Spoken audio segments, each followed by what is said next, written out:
anybody aboard. Yesterday, the people were coming in from Seoul, Korea, better than a 10-hour flight. And I'm sure that hadn't changed any. My wife and I have flown back from overseas many, many times. And the longer the flight, the more energy is worked up by at least the American people.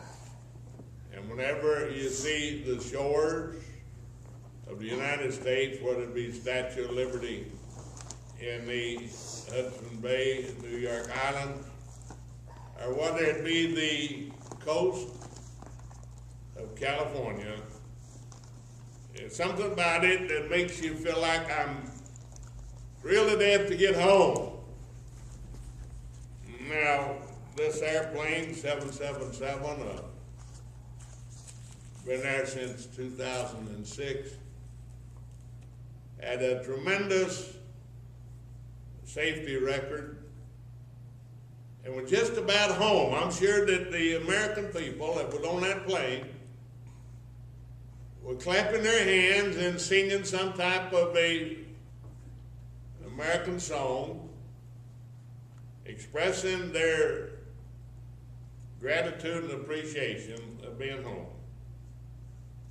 How close to home, and a tragedy happened. That proves how fragile that life really is. Yes. That we do not know what we have on tomorrow. We don't know what we have this afternoon. We don't know what we have 5 minutes from now. But God does know. And how many people are getting so close to home and they have a disaster just before they get there? You know that statistics show that the majority of accidents happen within 20 miles of a person's home. I thank God that we can put our faith and our trust in Him. Now, this is July the 4th weekend, and I realize and know and coming to accept it more that people do not want a message from the Word of God. They want something to stimulate their five senses and make them feel good.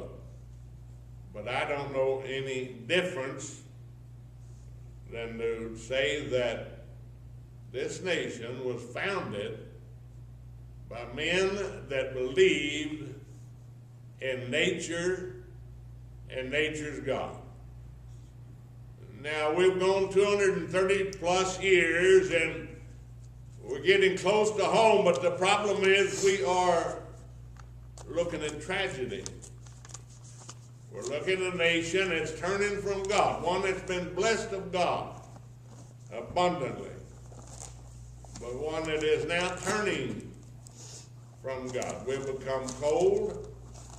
We've become indifferent. We have become the Laodicean church. We're rich and increase with goods and have need of nothing. Now, I want to talk to you this morning about God's will and God's purpose. Galatians, the 4th chapter, and I'll get to Ephesians where Steve read, but Galatians, the 4th chapter, and the 8th verse.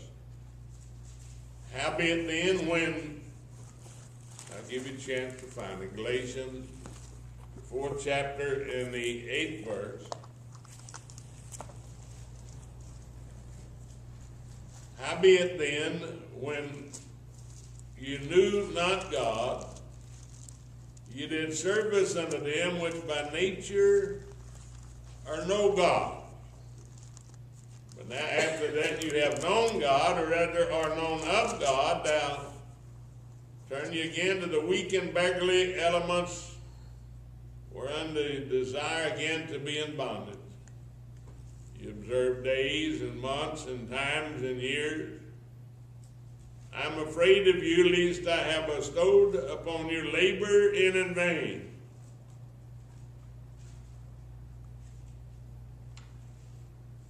I beseech that y'all that I have bestowed upon you labor in vain. Paul is saying that when you didn't know God, you by nature served them that are no God. In other words, idols and symbols and whatever you put your interest in, whatever you put your hope in. America, whenever it was founded, and this is July the 4th weekend, America, when it was founded, our forefathers said that we have been endued with inalienable rights that's given unto us by our Creator. We're losing those rights. I've listened to programs over the last several weeks of how many people are willing to give up constitutional liberty, constitutional freedom for government protection. I'm worried and afraid that our government is not able to protect anybody or anything. They become more intrusive, they become more demanded, and people are withdrawing and saying, I'm going to let the government take care of me. They mock and make fun of the ones that would sing Amazing Grace, how sweet the sound. That saved a wretch like me. America is weak, America is faltering, America is failing. Why? Because whenever you knew no God, you served the gods of wood and stone and the gods of money. But after you have known God, yes. America has known God. There have been preachers in the 200 and some odd years of America that have preached and brought the gospel of Jesus Christ with very vivid and effective form. And after you have known God, you turn from God. Well, what a pathetic way. Solomon gives the proverb about a dog turning to its own vomit and a sow or a hog turning into its own water. By nature or no God. So we're told today that we're foolish if we serve God. 1 Corinthians, the 15th chapter and the 44th verse. 1 Corinthians, the 15th chapter and the 44th verse.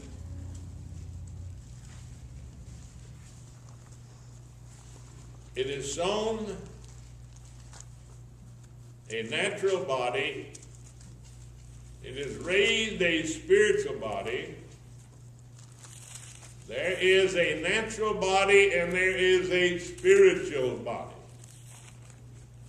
A man is animal, but he's more than animal. Man shares a lot of his genetic traits with the animals, the lower beings.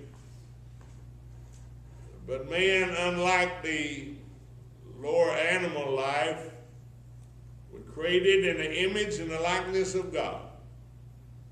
First man, Adam, was a living soul. The second man is a quickening spirit. We have a natural body and we have a spiritual body.